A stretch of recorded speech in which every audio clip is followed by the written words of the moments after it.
Hello, അസ്സലാമു അലൈക്കും. എല്ലാവർക്കും സുഖമല്ലേ?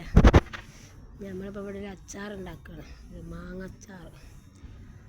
അങ്ങനെ മാങ്ങച്ചാർ എന്താ ആവാന്നറിയില്ല, ഉണ്ടാക്കി നോക്കട്ടെ. ഉണ്ടാക്കിയതിന് ശേഷം ഇവർക്കൊക്കെ ഇഷ്ടപ്പെടുകയാണെങ്കിൽ നമുക്ക് കഴിക്കാം, ഇല്ലെങ്കിലോ നമുക്ക് ഒഴിവാക്കാം. അങ്ങനെ മാങ്ങയൊക്കെ ഇട്ടിട്ട് അടി ഇളക്കിയിട്ട് ആ കാശ്മീരിൻ്റെ കളറാണ് കാണുന്നത്.